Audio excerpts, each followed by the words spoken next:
getting ready to seize your first opportunity to come into the ring and start grandstanding and hot dogging. Yeah! I can't help it that I look good, smell good, can dance all night long.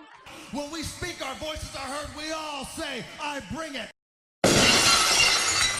Welcome to the Wrestling Podcast Show that hits you faster and insults you harder than Bobby the Brain Heenan. Welcome to Malice Smack Talk. I am your host, Masonic Vader, on time, doing my thing, and always accompanied by Mind Freak. What's up, everybody? Glad to be here again. The energy is just sapped from Mind Freak. Good! Thank you. What's up? Let's go drinking it. We're here. Oh, shit. Oh, my gosh. All right. And the bearded one. Real quick. I like to call him the wrestling guru. How you guys doing? It's good to be back after a little bit of a break. We're here. We're going to hit you harder than a spear from Roman Reigns. All right, and we've already got the shameless Roman Reigns plug out of the way. That's good. Let's move on. Yeah, guys. Hey, we're back on. We're casting. Mind Freak, I just caught you in the bet. What were you about to do, man? I saw you. What Roman Reigns batch plug that you're talking about? Oh, Roman Reigns is the champ. Bearded, hey, Bearded always at least gets one plug in for Roman Reigns' show, man. It's like our other show where we always try to get at least one Nick Cage reference. There you go, dude. Well, I mean, he's involved in everything else out there. Might as well get him involved in every cast, too.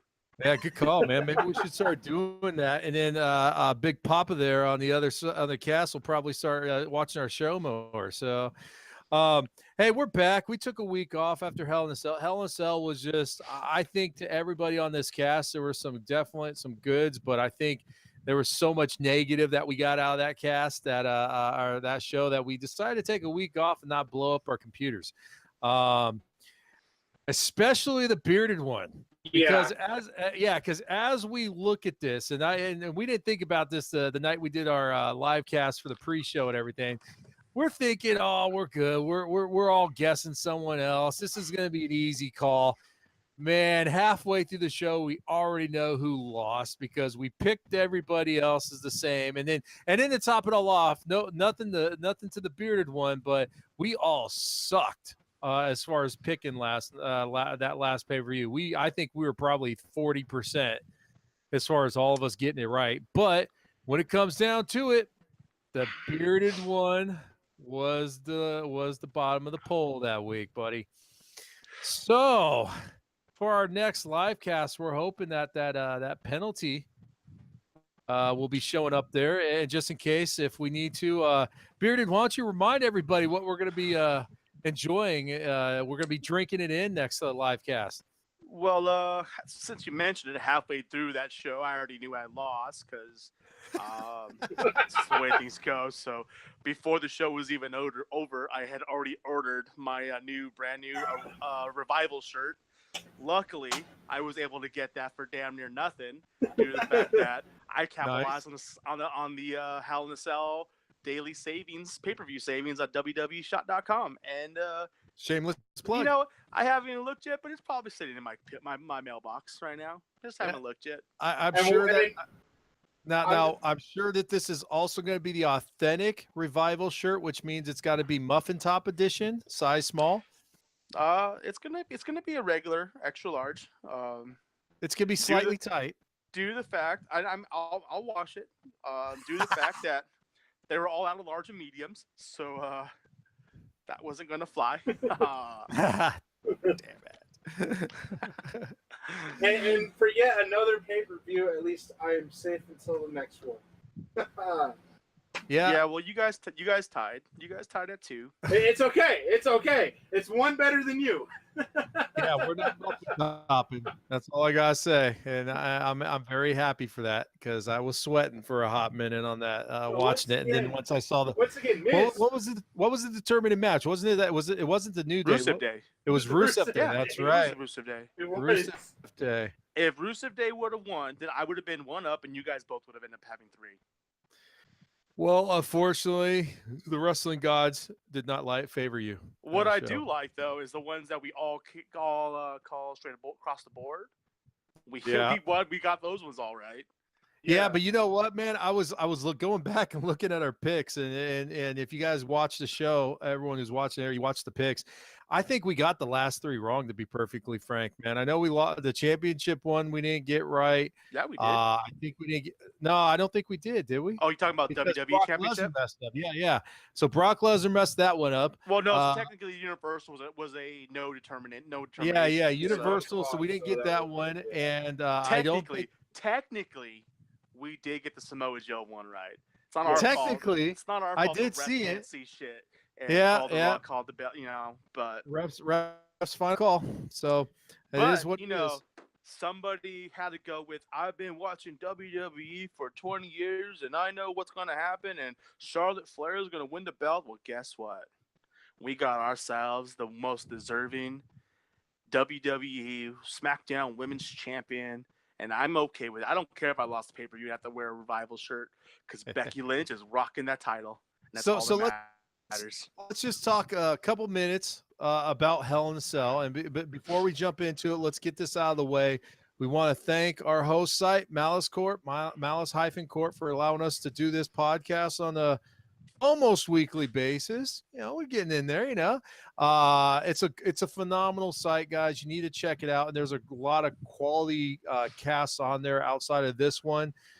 You've got the nightly live cast, which is Friday night at 8:00 on Twitch TV. It's live. I'll actually be on that one tomorrow night. But then you also have the Quest for 100. You have comics for nerds. Just plenty of shows to go around. And also on the website itself, there's lots of articles as well. So thank you, Malice-Corp, for allowing us to do our thing here. Cheers with a Steve Weiser. Boom. There you go. And let's move into Hell in a Cell. The biggest takeaway for me was the fact that Brock Lesnar is not gone. I mean, a very happy Becky Lynch won, and that's why I'm just going to get this out of the way because we want to talk more about that. But holy crap, did any of us see Brock Lesnar coming back? Not one bit. And he came back, and you know what, man? He came back with the little scruff going on, like he's trying to do the whole I'm Ivan Drago and I'm training in the middle of Russia and I have to let the beard grow a little bit kind of thing. He comes in, he kicks the door down, and we've got Marty with the bat signal there. What's going on, dude? You guys do your thing. Just trying to fix something with my camera a little bit, but go on, keep going. Okay, cool. So he comes, kicks the door in, and just rains all hell with the final match. And that was news to all of us. We all, I think, we're on the same page of thinking he was done until he gets done with his UFC run. Yeah, everyone knows my opinion on Brock Lesnar. I've made it very vocal over the last few months and to the last couple of years. But the fact that we didn't know he was coming, that was big for me because I'm a major component on surprises and returns, and I hate when they broadcast it and you know what's going to happen and it gets leaked. I try to stay away from the dirt sheets and see what's going on. So I already hadn't seen nothing like that coming and popped up, but even rumors, I didn't see any rumors coming around that he was going to show up. And the fact that he showed up, his music hit, and one, I was pissed because he showed up, but most importantly was like, holy hell, they kept this a surprise. And that's still pretty cool, even if it's Brock Lesnar. Absolutely. Yeah. I am the same. I am the same. I find more enjoyment watching the shows when the surprise is there. When you could start predicting stuff, and this is where my 20 years and stuff, it's because that's what they've been for so many years. And to start having them start being unpredictable is actually pretty freaking awesome because that's what I enjoy. I mean, it's kind of like every year now when we watch the Royal Rumble, we want to see which person is going to show up out of nowhere and be like, holy crap. So to have them start doing it during the regular or during the other pay-per-views now and actually trying to give us something to look forward to. That's awesome. My Freak, what'd you think about when you heard Lesnar's music hit? I was like, Dad! I know our producer's going to have to add the what in later, but I was like, shit, really? And that's why we have him on cast, everyone. He's color commentary to the max. Let me tell you. Yeah, way to go, Saxon. Way to go. Yeah. I'll bust out the first one. I was just like, well, okay. They're doing this. I mean, to the point I was just like, I didn't see it coming. And, it's the shock. It's the wow factor. I was like, whoa. Now,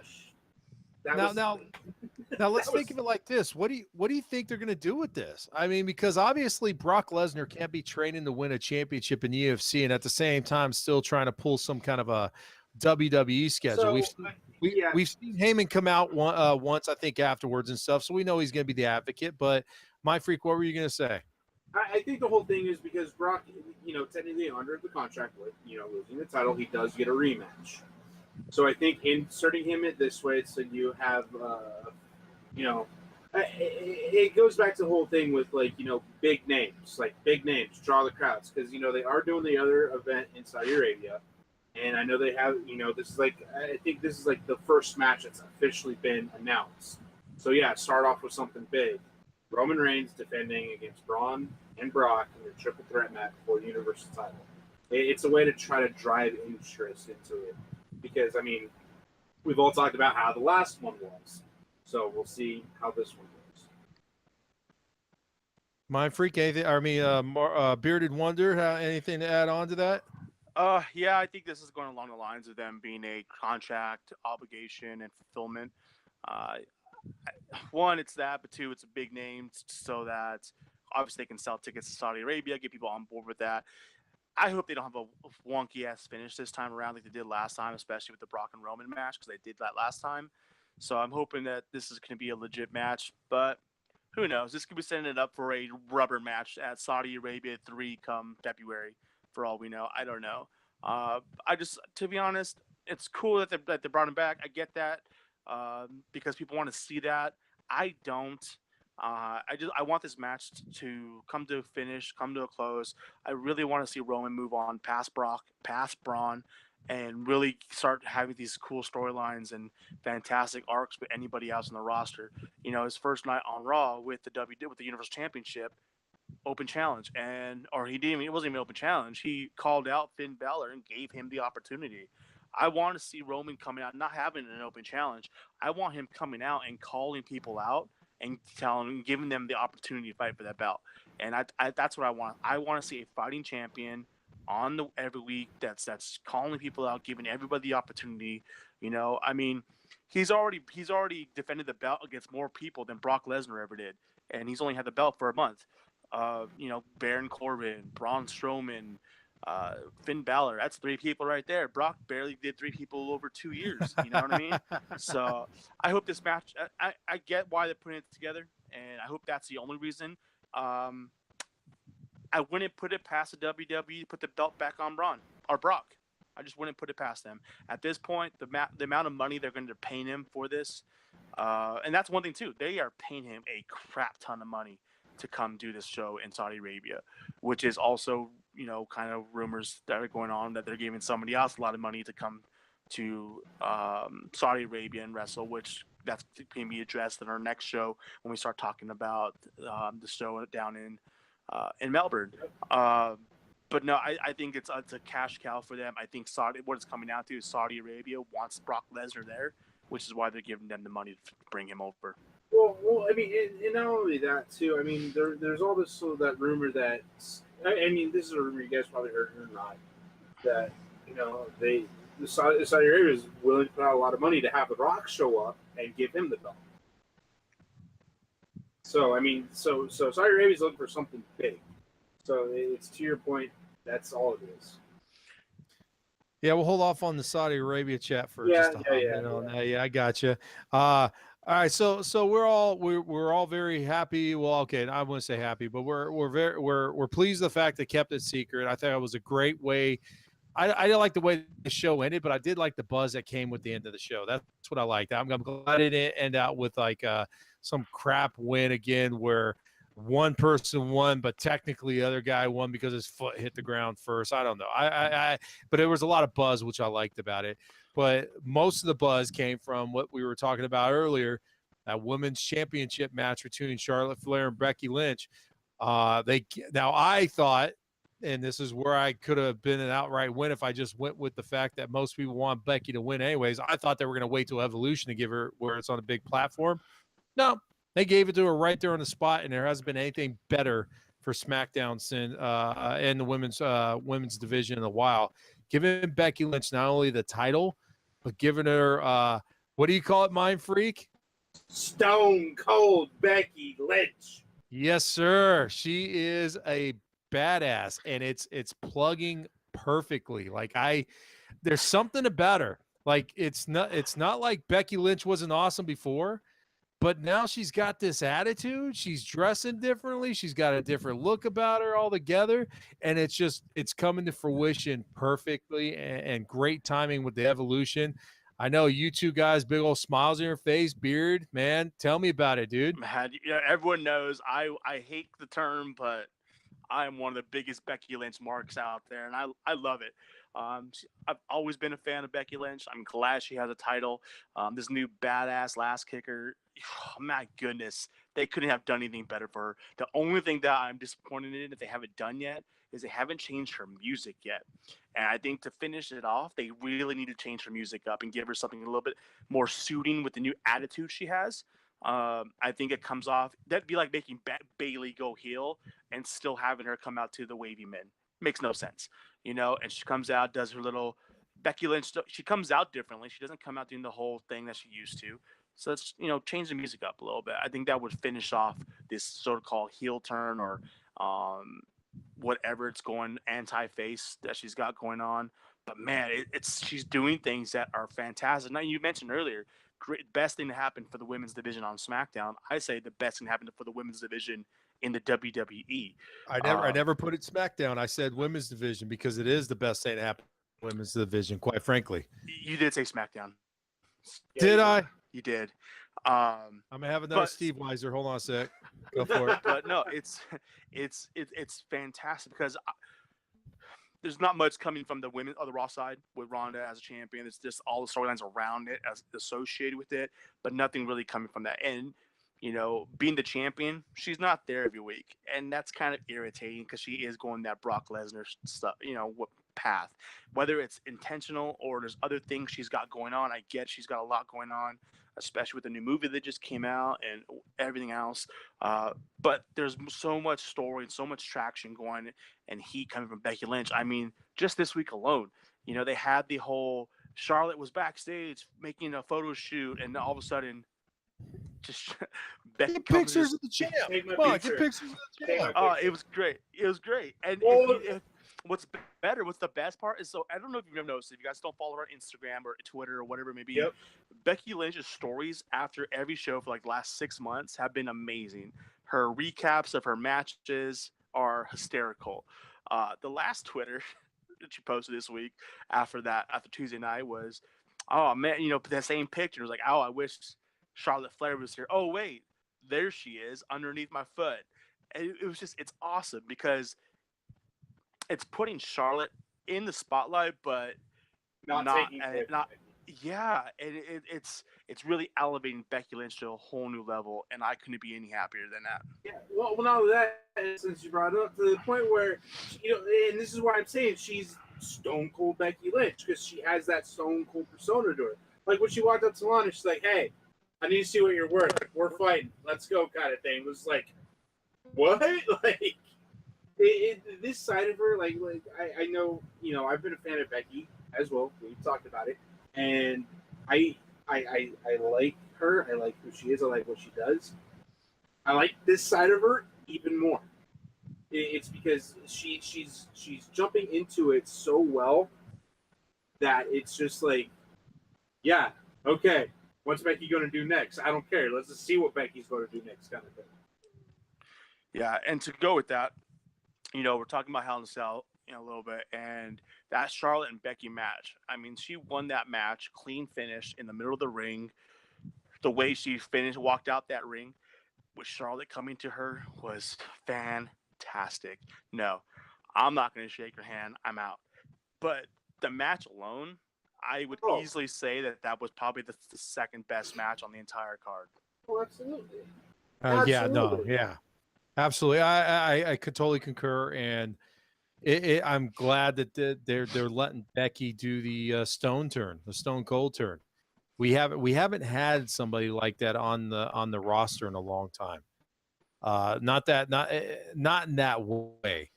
Very similar to exactly the way Stone Cold turned over and everything, but was able to keep the I don't want to call it face, but everyone loves Stone Cold regardless of what he was doing. Even when he went corporate Stone Cold, they still liked Stone Cold. Well, when he went corporate Stone Cold, that's because he had the 2-man power trip. Yeah. But it's just awesome to see it because we've been saying it now for a while. The women's division has been getting stale on both shows. You had the return of Nia Jax this last week, so that's going to help bring it a little bit more to the Raw roster. And, of course, if you guys haven't been watching the Mae Young Classic, you guys need to get on the ball because the first round finished up the other day, and I'm not turning subjects yet, but there's a lot of phenomenal talent coming out of the Mae Young Classic, and they've signed some people that you're like, holy crap. I mean, well-known professionals from Japan, the return of Caitlyn, Tony Storm, obviously NXT UK, but you're starting to see this happening again, which is good because I really do think WWE can't move forward without the women's division getting that fire back again, because I think that's really what's projected or what's propelled WWE the last couple of years. The women's division has put them on the map again.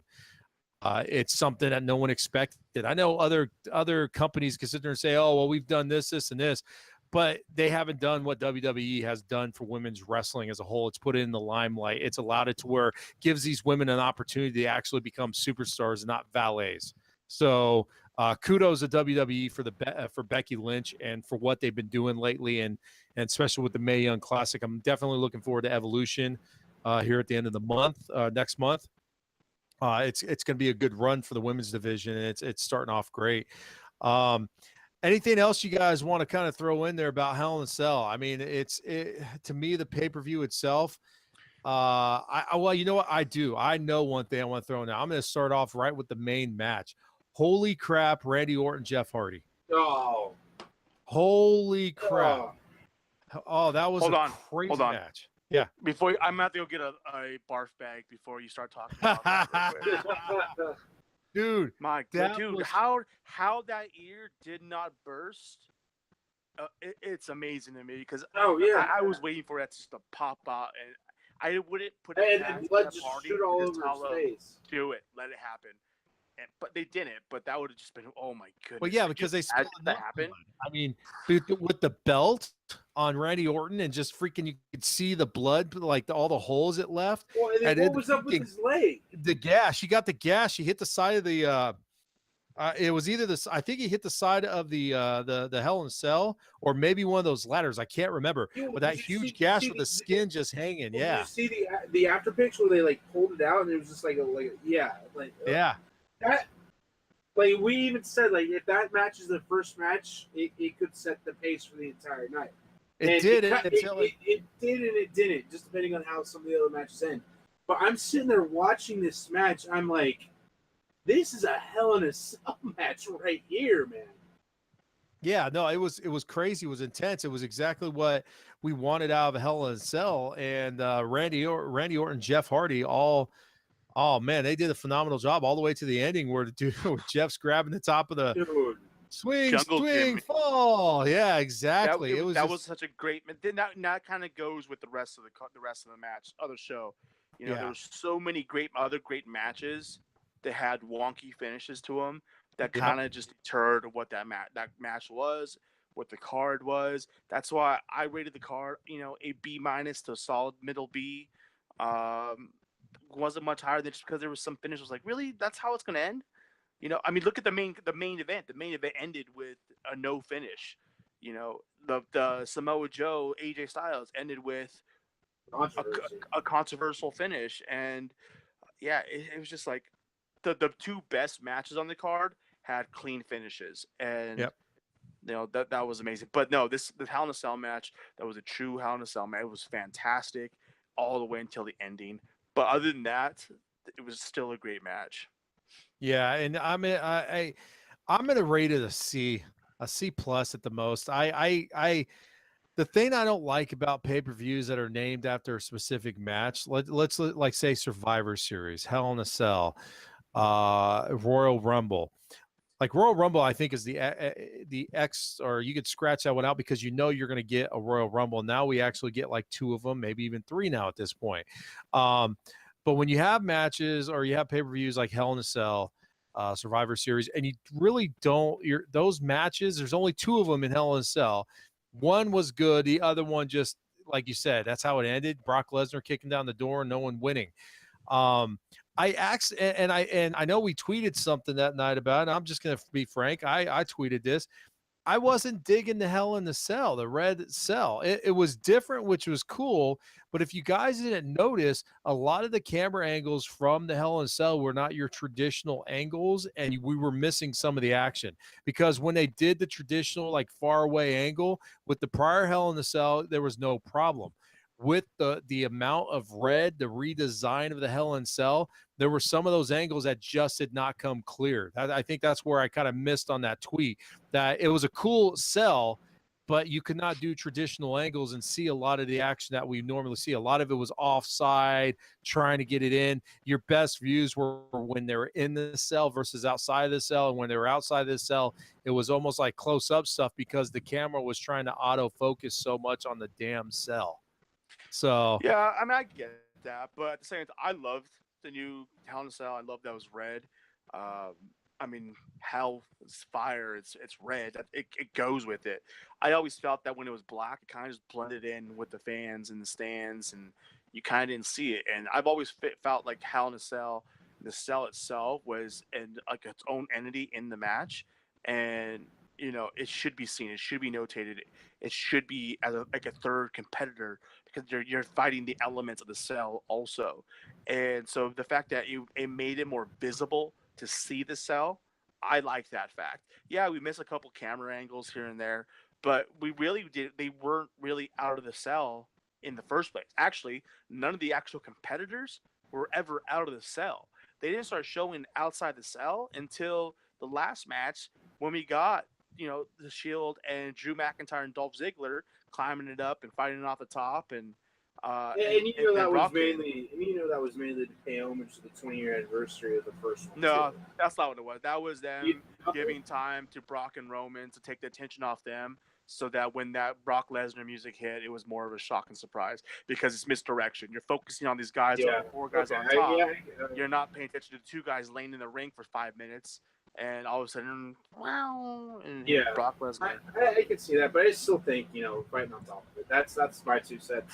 What I'm getting, it's the whole falling off or jumping off the side of the cell is kind of getting overplayed.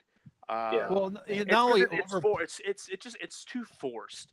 It doesn't even look real. Exactly. It doesn't look real. I mean, come on, you saw it coming. You gave it like a minute on the side, and then you could see they all stopped. They both stopped for just a brief moment to get ready to launch themselves. Boom, and then they fell, and it just and we go to last year's Hell in a Cell where we get Shane McMahon jumping or 2 years from ago. it. 2 years ago. No, that was last year. It was last year. No, it was last year. Oh, yeah, Kevin Owens. Yeah. I'm thinking of a different match. Yeah, you're right. Yeah. But we got him jumping from one corner of the cell to the furthest announce table, and that was legit. It wasn't like, I gotta lunge myself off after I got my head thrown against the cage. You know, that was a shock and awe. When they were still setting their feet up for it and everything, it was awesome. Exactly. Yeah. So I mean, the good thing. I mean, my freak, where do you grade it, and then we'll move on, man. C+ to a B-. Yeah. I think we're all in the same agreement that the expectations were there, but it fell short. A couple matches held up to its own, and the rest just were. I can tell you this: if that Becky and Charlotte match would have been in the cell, that would have elevated that entire card. Oh, and was I right on the? And I agree. And was I right on the whole freaking Daniel Bryant Miz crap? Oh, yeah, exactly. Thank God that someone. I mean, I hate to see Maurice go, but at the same time, thank God she is because it was going. The positive side about that is that still wasn't even the worst match on the card. So true. So true. Yep. And we're not going to talk about that because we're not going to talk about a solid women's match and talk about another one. So, what's next? Moving on. Let's so one of the things I want to start changing up, being the DJ or the show, whatever you want to call it, is I want to start trying to give us some assignments. And Bearded Wonder here, man. I like that nickname. So, but Bearded Man here, he's our news guy. This guy could go out there and find all the cool stuff. So I want to see if we could take a couple minutes and start talking about the big news of the week, throwing our 2 cents and run down that list. So bearded one. Give us the news. Not too much news out there. We've taken a little hiatus, so we haven't been on this since Hell in Cell, so 2 weeks now, or about a week and a half. So we did have a big signing last week, a big re-signing, that is, and that's Rey Mysterio coming back to WWE. If you've been paying attention to outside organizations and wrestling groups, Rey Mysterio's been doing shows all over the world for the last couple of years. And this last year alone, he wrestled for New Japan. He was there wrestling in Japan at a major event. And then this last month, or start this month off, he was wrestling the main event at the All In Chicago. So Yeah. if you would have asked me a year ago if we were going to see Rey Mysterio back in the WWE, I would have said yes. I actually thought we were going to see him show up at Royal Rumble last year, and we didn't. And then he started signing. He started doing events. No, he was at the greatest Royal Rumble in April. That's right. Yeah. Actually, he's also been trying to start his own, if I'm not mistaken, wrestling league as well. They've, if you haven't seen it on Facebook, they've been doing some stuff where they've been trying to invite people to invest into it and everything. So Rey Mysterio hasn't gone anywhere, and I think it's perfect timing for him to bring him on, because 205 has been getting a little bit better, but they lack star power in the length of Rey Mysterio. They have B. Brian Kendricks. They do have Lucha House Party, and the group they are developing through Drew Gulak and whatnot. They're doing good, but they're lacking a true major star. And now, I'm not saying they're going to put him 205, but at least he'll be able to show up from time to time, because he's obviously the weight for it and everything. They could have him come in and do some stuff, and I don't know, maybe go so far as they're doing a lot of stuff with the GM as well. He's doing dual jobs right now. He's now the freaking manager of APA. What? Wow. AOP. Steve Weiser.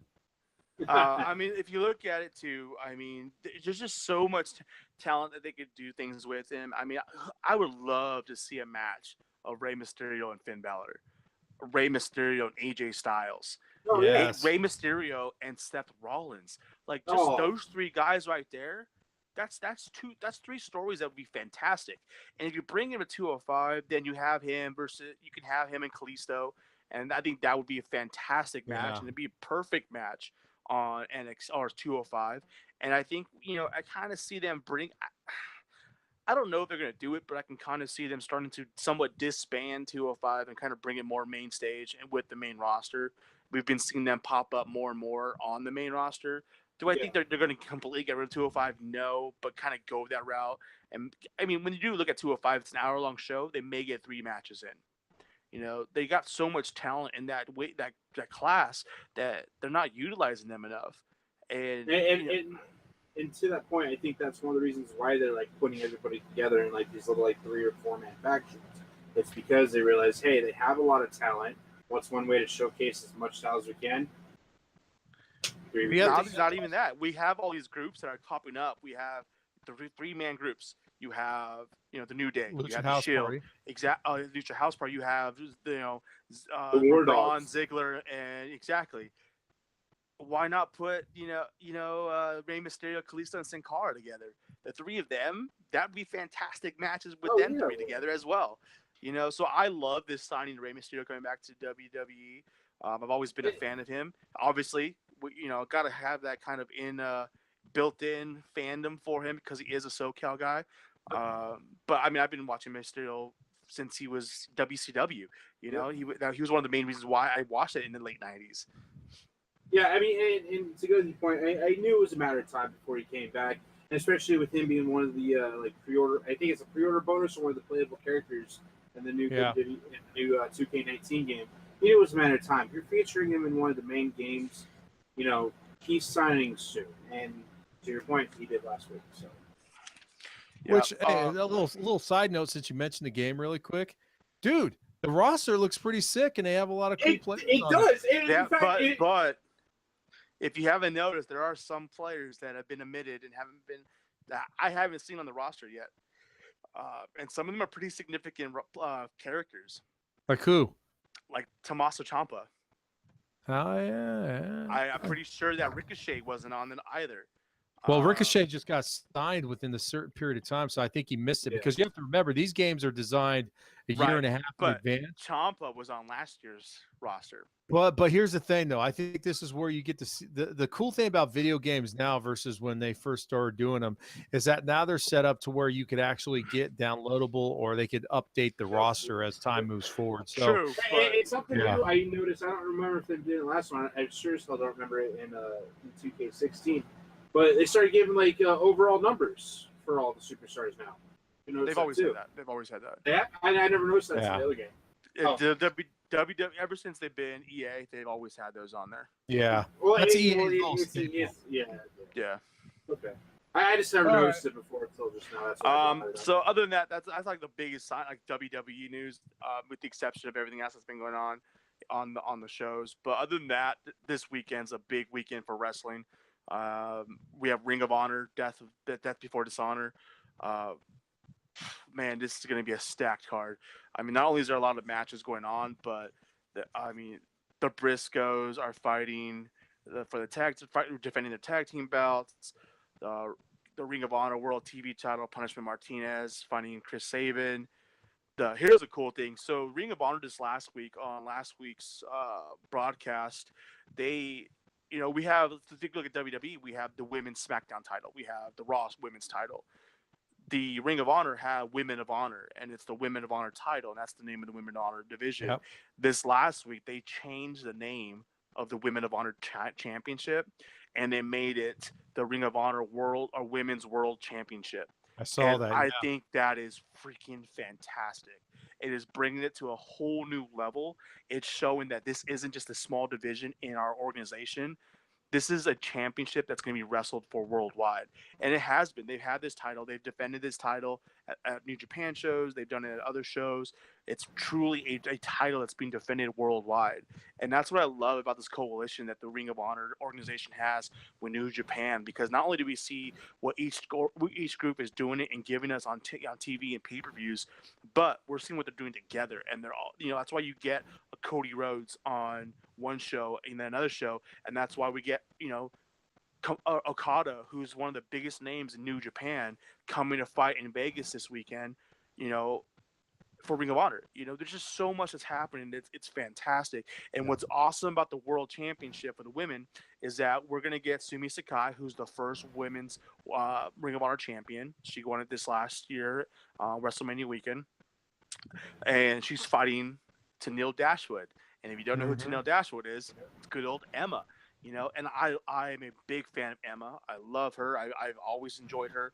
I felt that at the end of her time with the WWE, she was totally misutilized, especially with the gimmick they were trying to use. They ended up, recycling for Lana, which fit better with her. It was just too forced for Emma, and she should have been the one that's coming out and wrestling, and she could have been a major talent. And she's finally getting her opportunity. I thought she was going to actually be the one to win the title the first time. But she didn't, and the fact that she's going to win or fight this match against Sakai is going to be fantastic. And I really hope she wins this match. She's a young talent, Sumi Sakai. Not to discriminate against age or anything like that, but she's like almost 50, I believe. She's in her late 40s. She's wrestling around the world. She's had the title for like 6-7 months. I want to see some of this younger talent get this belt and fight and wrestle them and try to elevate them to whole new levels. And even though, Sumi Sakai has been a great, carrier of that belt, I don't feel like she's been able to do what she's been, for the belt that she should have done. Look, we talk about how, the Bludgeon Brothers had a tag team belts, but they did nothing for that title. Same concept, so we need some new blood in there. I think Tenille Dashwood, the way she's on the mic, the way she's been doing in the ring, is going to be a great champion.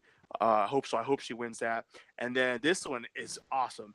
We have the Ring of Honor World title being wrestled, and it's going to be Jay Lethal. He's going to be fighting Will Ospreay, who is a New Japan guy.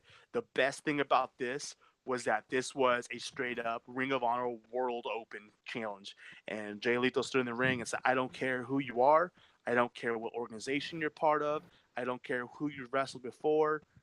this title's open up. If you want to come and try to take this title from me, I open it to anybody. And screen lit up. Will Ospreay showed up on that screen and said, I want that title. You want it? Come and get it. And that is fantastic. And Will Ospreay is a great talent. A lot of stories going on with him in New Japan, especially with Chaos and him being a member of that or was. And that's the big thing too, is that in Vegas this week we got Chaos fighting, the Bullet Club, and then we have Will Ospreay fighting Jay Lethal. So it's going to be awesome. The cool thing about it is that I will be there. I will be there ringside watching this event. So I cannot wait. It's going to be fantastic. But what's even better is that following that, 2 days later, we get New Japan's pay-per-view coming out of Long Beach. It's going to be even bigger because we're going to see a lot of these same guys, but then we're going to see different matches. We're going to see. So Will Ospreay is fighting for the Ring of Honor World Title one night, and then he's fighting for the IWGP Junior Heavyweight Title against Marty Scurll. So he can essentially walk out this weekend with 2 titles. I hope he doesn't walk out either one of them because I love Jay Lethal as the Ring of Honor title, and Marty Scurll. He's one of my favorites, so I hope he wins that belt. What's going to be exciting about the weekend is I know you have other shows, but I'm sure there's going to probably be a live cast here and there, maybe on the Twitter page or something like that. You know what I'm saying? Maybe Instagram. What's going on there, buddy? Yeah, there are going to be some postings, definitely. IWGP tag titles, Young Bucks versus the Guerrillas of Destiny, which means we got Bullet Club versus Bullet Club versus the OG Bullet Club. That's going to be a fantastic match, and just so much storylines going on around that it's going to be amazing. And then IWGP US title, we got Juice Robinson defending his title against the NWA World's Heavyweight Champion Cody. I cannot wait. I've been looking since they announced this. I have been looking forward to this match. I will be there also, so I hope it's going to be fantastic. I mean, how many times can you say you've seen the NWA World's Heavyweight Champion, and the fact that I'm going to be able to see it. But I want to see Cody win that belt. I think that's going to be amazing. But yeah, so as far as news goes, there's just so much wrestling out there going on right now. It's not just about WWE, and just, if you're listening to us, that's not all we try to talk about. We do try, that's a main focus because it is the big one or the big 3. But there's so much out there. Broaden your horizons, seeing what's going on. Just because they're, maybe not main stage and household names, as far as the organizations go, they are big and people know them and go there and watch them. And there's some big titles being wrestled by some big names. Definitely something to tune into. We'll definitely keep the update going on our Twitter page. Yeah. So if you're not listening to him on this, and this is proof right there, I think you see right there zooming in. That's right. Your long-standing WWE fan has Ring of Honor on his phone, and he's been checking it out as well. I actually saw the last cast where they were showing the different. They announced the Women's World Championship. I saw the Jay Lethal challenge. I saw all that stuff, and yeah, it's quality, guys. So I mean, I mentioned this about a month and a half ago. This is the best thing that happened in wrestling right now. WWE is going to be the top dog. That's what it is, and they're backed up by money, by their channel. They're going to be the top dog. I don't think that you will ever see another Monday Night Wars ever again. WWE just has it. Okay. So everyone needs to understand that. However, this is the best time for wrestling fans as a whole, because of the fact that not only do you have WWE and they're signing quality talent from independent leagues, but now you can start seeing those independent leagues these guys are coming from, where Samoa Joe has come from, where AJ Styles have been from. I mean, all the guys in that. Yeah, Finn Balor. NXT is pretty much the promotion, I guess, in a sense, from the independent leagues. But now they don't have to necessarily wait for NXT because Ring of Honor's got their app and they're starting to show it in the worldwide. They're teaming up together with NWA and they're giving us quality matches. I'm not going to sit there and say I'm going to be able to see every one, and I'm not going to say I'm going to jump on the bandwagon, but I'm definitely saying that the last time I watched that Ring of Honor show, I was impressed. It was a lot better than the last time I've looked at that before, and it gives me hope, because Impact is just not your answer. I think you're going to find more when you have them teaming up the way they are with Ring of Honor, with New Japan, and whatnot. It's going to give you an alternative, and it's not going to fight WWE. It's kind of like what WWE wanted with XFL. Hey, we're not better than the NFL. We're just giving you something different to watch, all right? And that's what I think this is happening here. To go with that, when the XFL came out, look at 2000, 2001, and they were giving us something that we wanted. We wanted bigger hits. We wanted more football. We didn't want the penalties, and that's what we wanted, and that's what they gave us. And when you look at how big Ring of Honor and New Japan have gotten, it's not because they're giving us the same thing as the WWE. It's because everyone's been talking about how the WWE isn't giving us pure wrestling. They're not giving us this. They're not giving us that. So when you look at New Japan and Ring of Honor, they're not here to replace WWE. They're here to give us what we're looking for that WWE isn't giving us. So it's strictly to complement what we want to see and give us that wrestling that we want. And they are, and at high levels, which is what's making it awesome and amazing. The fact that we can go, here we are talking, we're a wrestling podcast talking wrestling, and we have 5 to 6 nights a week where we are given premium, top-notch wrestling from WWE and their 3 nights, 4 nights if you count pay-per-views, Ring of Honor, Total or Impact. Those are 2 different nights. New Japan, when they're putting out their shows, there's weeks where we can go 7 days and have 9 shows. It is fantastic. If you're a wrestling fan, it's the best time to be watching wrestling. Absolutely, it is. Yeah, so check this out. So there's another piece of news I want to throw out there because they did it like very low key. They just said it and then they moved on. And I already know. And if you've seen their show, where Beard and I are going to be on this. But so I'm going to start with Marty, or excuse me, with my freak. What do you think about the announcement of the WWE going back to Saudi Arabia in December? I already kind of brought it up earlier. I know, but I want to hear your thoughts on it now. Because you already know what Beard and I are going to say, dude. Yeah, so I know exactly what you're saying, and I'm kind of thinking it too a little bit. I mean, it's the brand. I mean, it's WWE. It's World Wrestling Entertainment. So of course, you want to broaden your horizons, and you keep doing it more and more. I mean, they've had live shows and stuff like that aren't televised, but now you're kind of expanding it more a little bit. You have the first Saudi Arabia show, you're having the second one, but then you're also having the big Australia show. It's a way, because of how big the company is and how many fans there are of it worldwide, it's hitting areas that they normally wouldn't hit and bringing up these big name matches just to get people into the door. Not saying that they're having a hard time getting people into the door or anything. It's freaking WWE, man. It's the machine. It's a cog and it just circles. But it's giving an experience to fans outside the United States and Britain a chance to see a show in a pay-per-view in their main thing. But are they giving the experience? Because here's the thing. When they first did this show, and then when they announced another show, which we've mentioned some here and there, I backed up WWE and said, nah, man, that's not the case. It's just, that's what it is. And then they come back around and they throw out another tour. And they're not getting the show because, once again, the women are not going to be on that show. All right. So Marty and I had a big old fight about this. And this is where I'm going to be the man, just like I wore the Camelo shirt.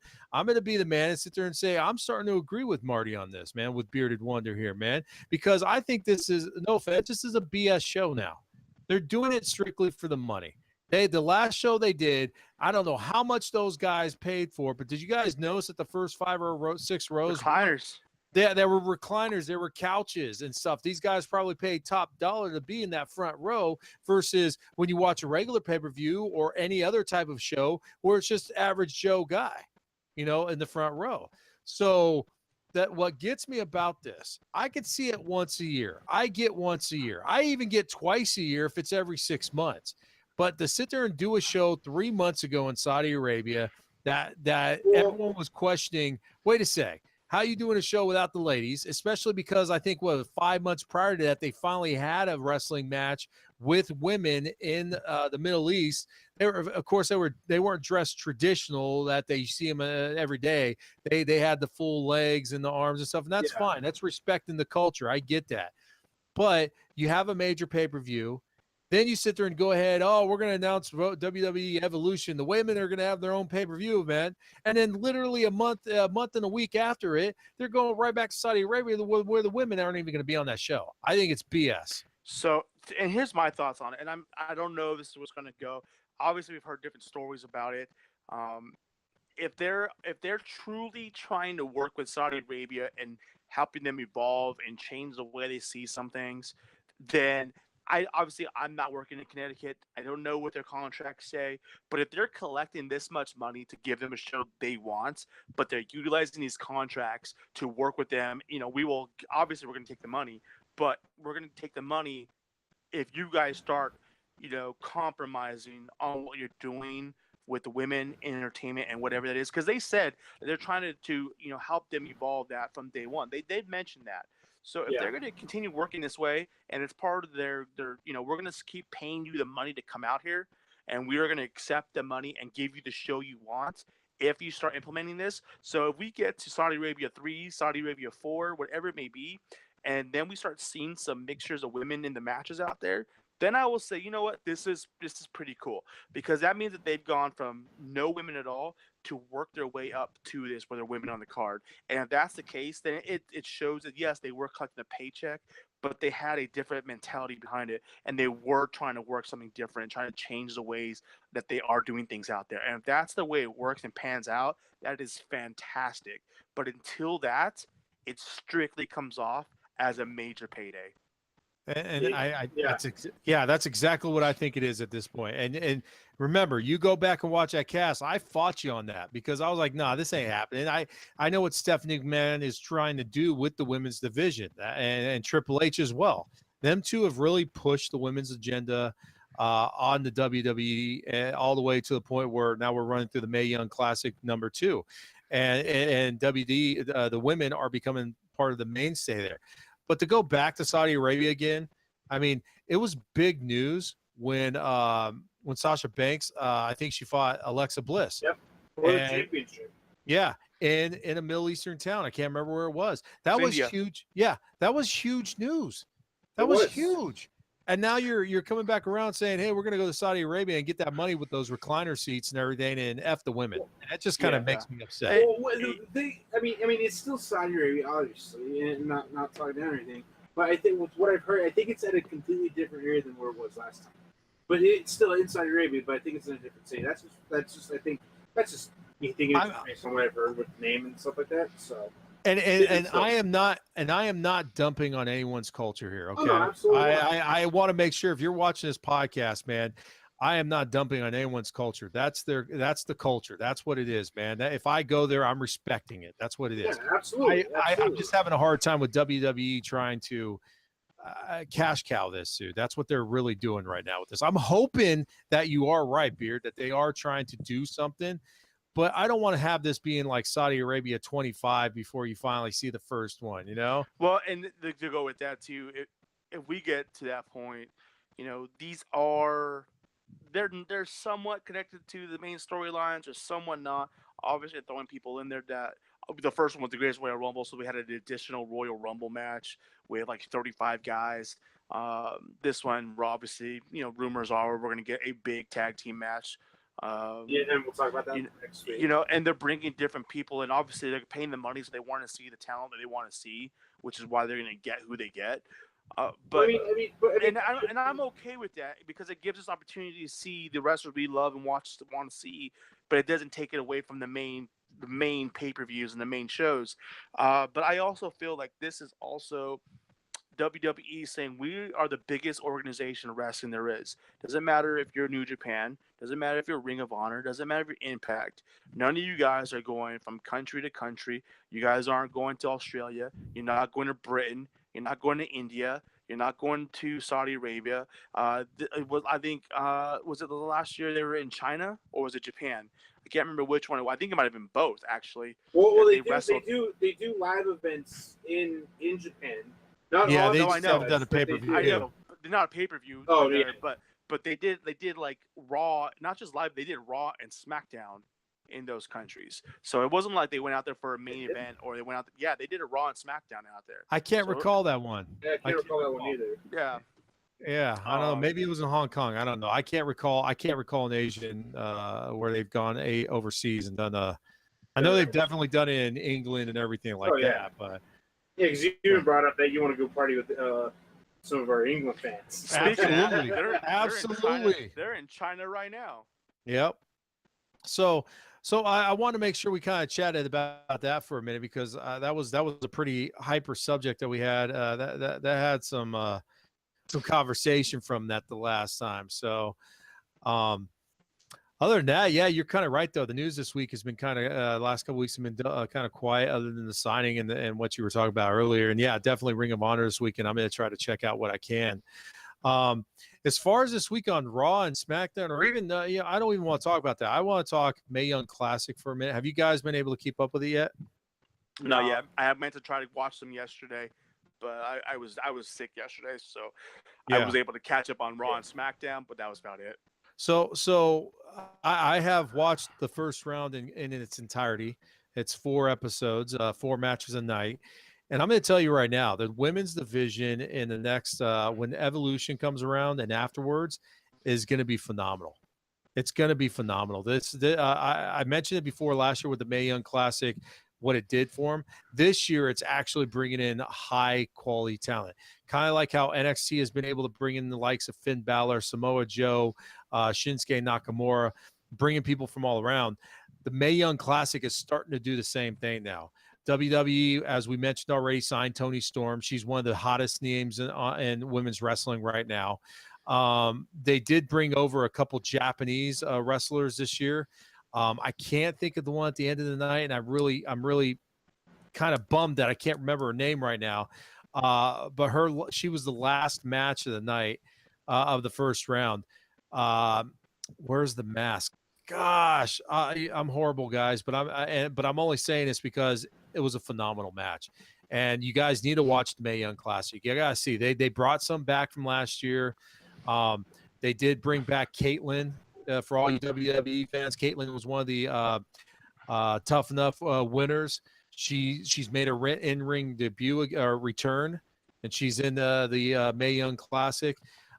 It is a great first round and a lot of great matches out of that. So please, if you guys watch that, maybe we could talk a little bit more about it, not next week, but the week after, because by then they're going to probably be done through the semifinals.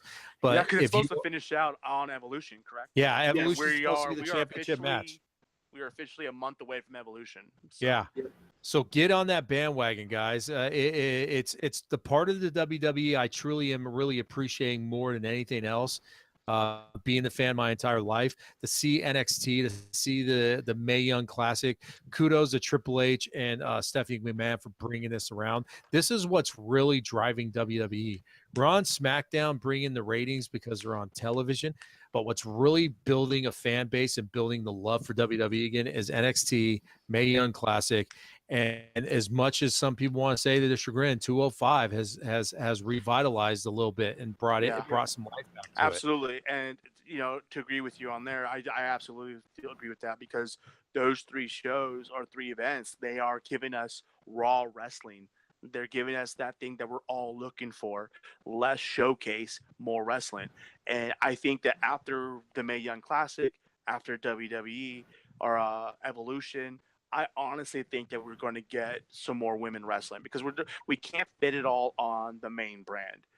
We just don't. There's already so much going on within those 5 hours of wrestling. They can't fit much more. There's guys that we want to see that we still don't see every week. I mean, we got talent like Finn Balor that we don't see every week, and Finn Balor is the first Universal Champion. He is one of the biggest names across the world, and we don't even see him weekly. Yep. So I can see them. We have 205. Which comes on after Raw. We have NXT on Wednesdays. I can absolutely see them, and this can go into effect, especially within the next year. We can absolutely get a women's show for an hour after SmackDown. There's no reason for them not to do that. And if they start that now, once we get to, we are now officially about a year away from the Fox deal happening and them going live on Fox. And so if they're getting more attention on a main channel, and they're broadcasting and showcasing where our SmackDown. After SmackDown, tune into the women's division title show or whatever they want to call it. Now they're getting a primetime show and eyes on that show to come to the network. And when it comes to the WWE, their biggest thing is network buys, not television buys and something like that. The network buys is where they're making their money. Well, Mind Freak, get in there, Mind well, Freak. only that too. Another way. I mean, it's not like the big like hour shows like women or anything. And granted, I mean, like some of these other big name talents that we necessarily don't see, like Finn Balor, like some of these other people. We have the mixed match challenge on Facebook Live. Season 2's already started. I see you shaking your head. I know what you mean. I mean, yeah, sometimes it's more like funny to watch, but I mean, at the same time, it's another outlet for us to watch it. And going off with, there's so much wrestling to watch. I mean, yeah, it's only like a half hour long or whatever. But hey, it's good to see some other kind of stuff happen, after the show, and from them promoting it with Facebook Live and all that kind of stuff. It's entertaining to watch. Yeah, it's an exciting time right now for wrestling as a whole, like we mentioned earlier, but WWE as well, because they're starting to do a little turn here. They're starting to kind of, I think they're starting to listen to fans again. They're starting to realize that SmackDown and Raw were not carrying their weight, and they're starting to bring in that hype again from the lower ranks. You want to know how I know that they're listening to the fans? 2 reasons. 2. And I know one of them. 1, Becky Lynch got the title. Yep. And 2, Undertaker. They're not listening to all the fans, dude. I'm just I say that because I know you can't stand it. Yeah, we'll talk about that next week. That's next week, anyways. Yeah, exactly. So I think that's it, guys. I think we had a good show. This is a good way to get that rust knocked off again, being off for a couple weeks and everything. Looking forward to next week. We're going to be doing our next live cast, which will be going into the next pay-per-view and everything. The Super Showdown down in Australia. There's one thing we forgot to mention. Uh-oh. What did we forget? One thing.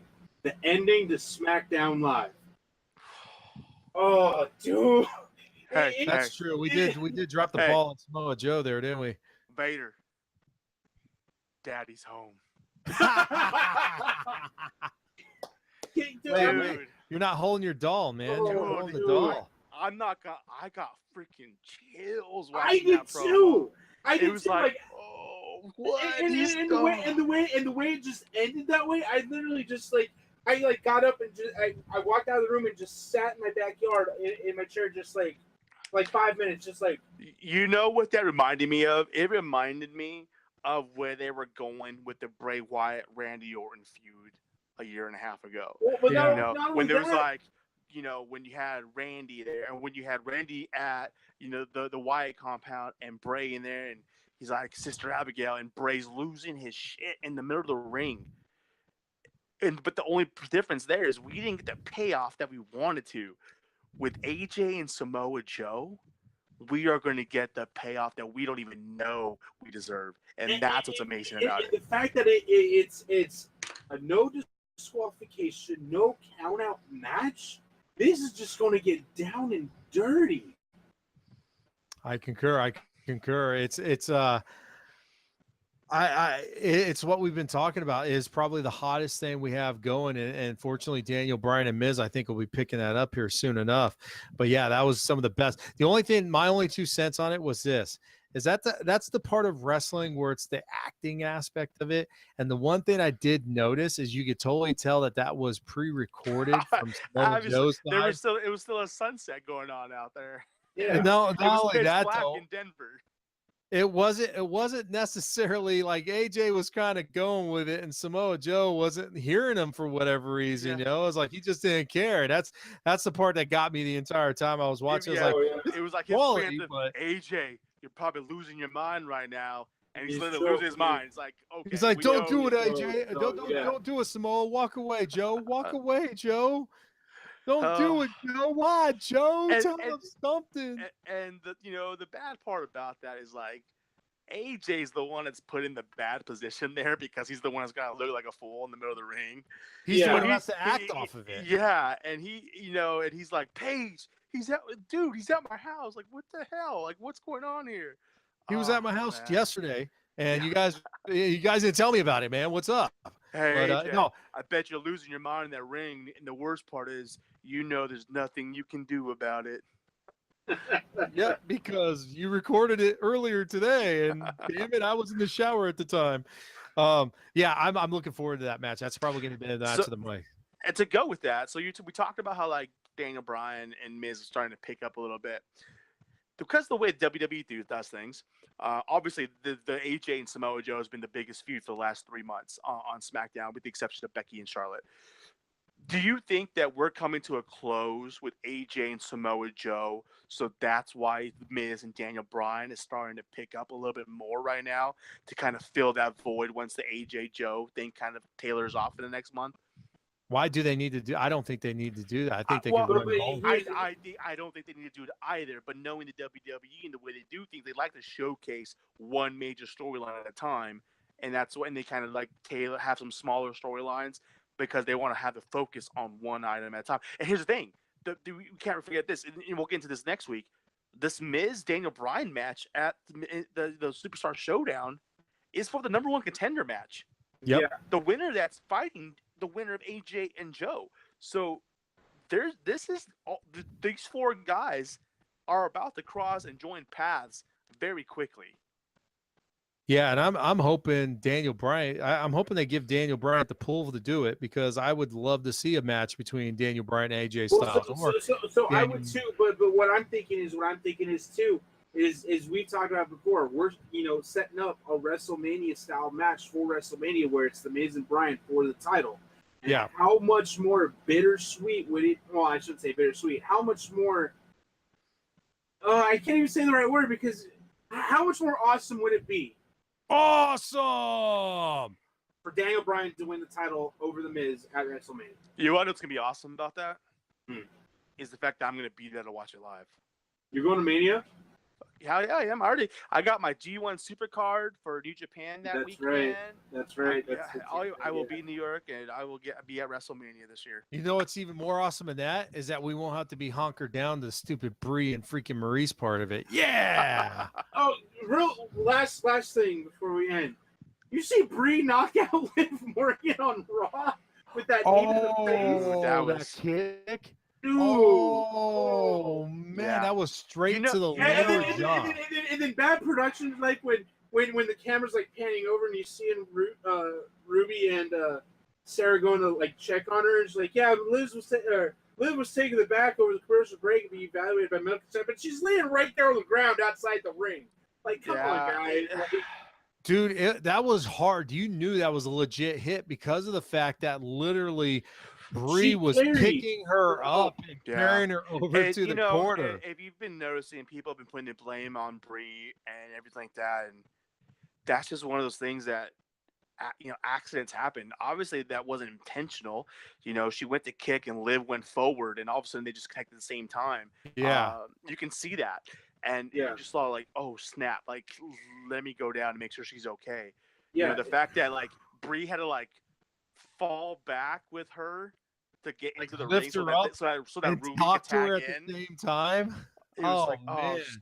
That's bad. But Brie was getting so much heat, and yeah, she's had some bad botches over the last couple weeks.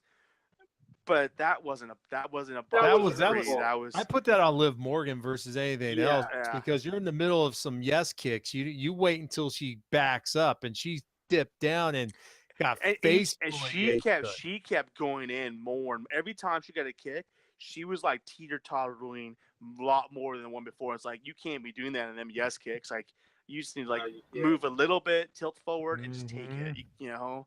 So it's unfortunate. Well, she took it all right. My goodness. That I saw that. I was like, oh man, she's out. She's out. She was out. Oh my gosh. And I think that's what. And when they did the 3-person suplex when they all there. I mean, she was stumbling there, and they're like, "Hey, she's knocked out. Let's do this to get her out," kind of thing. That's. Oh man. She was knocked out as much as her ex-boyfriend was at WrestleMania 33 against the New Day.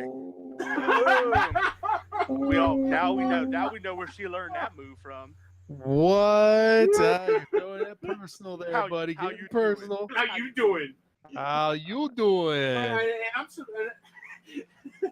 Hey, whatever happened to them anyways, man? I don't hear anything about Enzo or Cass anymore. Well, Enzo was at a show not too long ago, about a couple weeks ago. Yeah. He's officially retired from wrestling. He will never be in a wrestling ring ever again. Is he rapping now? Yeah, because rapping. he's He's got got hot He's mic. got other stuff now too. There's another wrestling show I listened to. It's actually a pretty big wrestling show, and he was actually had an interview with him about a month ago, and he was talking about he was going to do that one last show where he wasn't wrestling, but he was going to be there and meet and greet with the fans and kind of give that goodbye, thank you kind of thing, and kind of give back to the fans that were going to be there. But he said, my paths have changed. I'm lucky to have even been here in the first place. But this isn't what I want to do for the rest of my life. And I will never be in a wrestling match as a wrestler ever again. That's not what I want. That's usually in about 2 years you'll come back.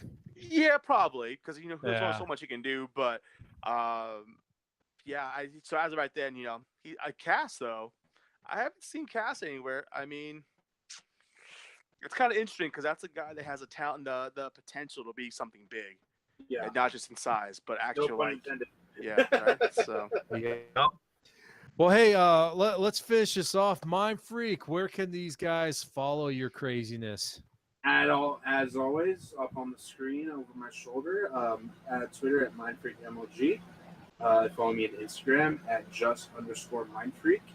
And on Twitch at twitch.tv/BTBMindFreak. Have a lot of new content coming out with the new Forsaken DLC in Destiny. Is there any reason why you had to zoom in on the camera on that? Because you were freaking me out, dude. I don't know. Man. Got chubby Doctor Strange going on there. All right, dude. All right. Bearded, where do we follow you? You can follow me a couple different places. You can find me at abeardedmaster, both Instagram and Twitter. Always talking wrestling and posting there. You can also find me at Boot to the Face. And be sure to you're mostly following us at Malice Smack Talk. We try to post a lot of live tweeting throughout the events, especially during the pay-per-views, questions throughout the polls and stuff like that throughout the time. Jump on there, hit us up, tweet us, add us, do what you need to do. Give us your compliment or your comments, your thoughts, your theories, your suggestions, your criticisms. It doesn't matter. This is a smack talk and wrestling podcast. Smack talk. Give us some of that crap. Tell us what's on your mind. We'll discuss it. Hell, you give us something good enough, we'll bring it on the air and talk about it, and we'll give you the credit for it. But we're here because we're three guys that love talking wrestling, and we want to be more involved with you guys out there who are in the wrestling universe, listening and watching wrestling on a daily basis. Now, is it just me, Mind Freak? But as I was watching him at the end of the night, I just realized he looks like that coach that was at New England and now is doing his own thing. What's his name? Football coach who just played last week, beat the Patriots. Oh, gosh, man. Detroit, the Lions? Yes. What's his name? The Detroit Lions head coach. He was the defensive coordinator for the Patriots for like the last 4 years, and now he's the head coach. Patricia. Thank you. Yes, thank you. That's our producer, Stephen. If you didn't hear that, get a picture of him, screenshot that, put it next to Patricia there, and you'll see that there he is. It's his twin brother. You just got to put a pencil. Marty, when did you tell me you were the head coach hold on. of the Detroit Lions? The crazy thing is that the picture that I pull up Oh, here we go. is him wearing a red hoodie right there and a black hat. I did not realize we had a famous person on our cast this entire time. Holy crap. I'm hoping my producer could screenshot that and maybe we could put that as a little side thing somewhere. I'll just go find the photo and superimpose it next to him. I just sent that over. I just sent that over our group message. Nice. Now you can always follow me, Masonic Vader, on PlayStation, Masonic Vader, and 71, and of course you can follow me on Twitter. But like I always like to tell everybody, even on the cast tomorrow night, make sure you follow us at Malice Smack Talk. This is where we can kind of reach out to people and do our thing. I'm more active on the Twitter with Malice Smack Talk than I am with my own handle. So give a shout out to our producer, Mess5150. Also give a shout out to Malice-Corp. Don't forget, tomorrow night, 8 p.m., join the producer, Mess5150, myself, Super Hoovy, and Freak. Who else is going to be on tomorrow night, Big Dog? We'll have Icy Zoro on as well. So sweet. Yeah, talking all things nerd. I'm sure there's some good stuff that came up this week that we'll be recapping on, and it's maybe I think there was a couple extra possible reviews that just came out or whatever, previews. So check us out tomorrow night on Twitch TV at 8 p.m. Malice Corp, and of course go check out the site. Thank you so much, guys, for tuning in. Look forward to seeing you guys next week at our live cast for the pre-show. And like how we always like to finish on the Malice Mac Talk, give us the 1, 2, 3 with the high quality bell.